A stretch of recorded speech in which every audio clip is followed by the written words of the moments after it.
গ্রীষ্মকালীন উচ্চ তাপমাত্রায় জৈবিক পদ্ধতিতে জাস্ট 6টি পরিচর্যার মাধ্যমে গাছের গ্রোথ ধরে রাখার পাশাপাশি দুর্বল থেমে যাওয়া গাছের নতুনভাবে গ্রোথ তৈরি করা যায়।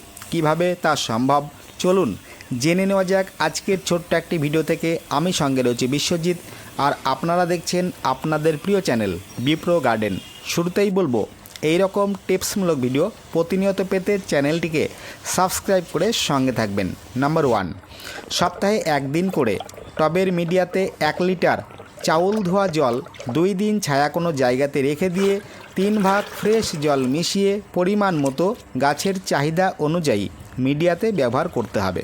এই চাউল ধোয়া মেশানো জল মাটি ঠান্ডা থাকতে সাহায্য করবে এবং মাটিকে উর্বর রেখে বাতাস চলাচলে সাহায্য করবে। ফলে খুব সহজেই মাটির ভেতরে নতুন নতুন মূল সৃষ্টি হতে থাকবে, যা গাছে নতুন করে গ্রোথ এনে দেবে। নাম্বার 2, 15 দিন অন্তর বা মাসে 1 দিন কাঠের উনুনের সাদা ছাই 100 গ্রাম মতো 10 লিটার জলের সঙ্গে ভালো করে মিশিয়ে 1 দিন ছায়া কোনো জায়গাতে রেখে দিয়ে পরিমাণ মতো প্রয়োজন অনুসারে টবের মিডিয়াতে ব্যবহার করতে হবে। গ্রীষ্মকালের পরবর্তী সময়ে এই ছাই মেশানো জল খুব বেশি ব্যবহার করার প্রয়োজন নেই। এই দ্রবণ ব্যবহারে মাটিকে হালকা ও উর্বর করবে, যা গাছের শিকড়কে ডেভেলপমেন্ট করতে সাহায্য করবে। ফলে গাছের গ্রোথ থাকবে ভালো। নাম্বার 3, সপ্তাহে 1 দিন 1 লিটার জলে 1 গ্রাম লিকুইড নতুবা গুঁড়ো হিউমিক অ্যাসিড ভালো করে মিশিয়ে নিয়ে প্রয়োজন অনুসারে পরিমাণ মতো মিডিয়াতে ব্যবহার করতে হবে। এই দ্রবণ মাটিকে আদর্শ মানের তৈরি করে এবং গাছের উৎসেচকের কার্যকারী ক্ষমতাকে বৃদ্ধি করে। ফলস্বরূপ মাটির মধ্যে থাকা খনিজ মৌলগুলি গাছকে গ্রহণ করতে সাহায্য করে। নাম্বার 4, সপ্তাহে 1 দিন 1 লিটার জলের মধ্যে 5 থেকে 8টি যে কোনো কলার খোসা ছোট ছোট করে কেটে 5 দিন জলের মধ্যে ছায়া কোনো জায়গাতে ভিজিয়ে রেখে 5 লিটার ফ্রেশ জলের সঙ্গে মিশিয়ে পরিমাণ মতো টবের মিডিয়াতে ব্যবহার করতে হবে। এই কলার খোসা মোট 2 থেকে 3 বার জলের মধ্যে ভিজিয়ে রেখে ব্যবহার করতে পারবেন। তার বেশি ব্যবহার করতে গেলে কলার খোসার যে গুণাগুণ তা সেই অর্থে আর পাওয়া যাবে না। তাই 2 থেকে 3 বার ব্যবহার করার পর কলার খোসা কম্পোস্ট তৈরির কাজে ব্যবহার করবেন।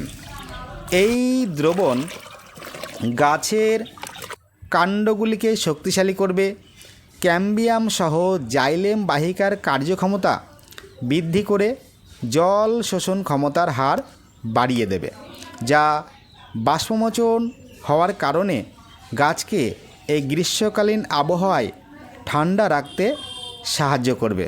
ফলে গাছের গ্রোথ থাকবে সঠিক মাত্রায়। নাম্বার 5, সপ্তাহে 2 থেকে 3 দিন রেফ্রিজারেটর বা ফ্রিজ থেকে বেশ কিছু বরফ নিয়ে তা ঠান্ডা জলের সঙ্গে মিশিয়ে সন্ধ্যাকালীন সময়ে গাছের পাতাকে ধুয়ে ভালো মাত্রায় গাছকে স্নান করিয়ে দিতে হবে। এতে করে দুর্বল হয়ে যাওয়া বা ঝিমিয়ে যাওয়া গাছ নতুন করে সজীব হয়ে উঠবে। ফলস্বরূপ থমকে যাওয়া গাছের ক্ষেত্রেও নতুন করে গ্রোথ আসতে শুরু করবে। নাম্বার 6, 10 দিন অন্তর 1 লিটার সবজির খোসা পচানো জলের সঙ্গে 10 লিটার ফ্রেশ জল মিশিয়ে পরিমাণ মতো সকালবেলাতে মিডিয়াতে ব্যবহার করতে হবে। এতে গাছের স্বল্পমাত্রিক খনিজ মৌলগুলোর চাহিদাকে পূরণ করে রাখবে। ফলস্বরূপ স্বল্পমাত্রিক খনিজ মৌলের অভাবে গাছের বৃদ্ধি থেমে গেলে তা নতুন করে পূরণ হয়ে যাওয়ায় শাখা পোশাখা বৃদ্ধি পেতে শুরু করবে। তাহলে ভিডিওটি সকলের মধ্যে শেয়ার করে দেবেন। পরের ভিডিওতে আবার দেখা হচ্ছে। নমস্কার।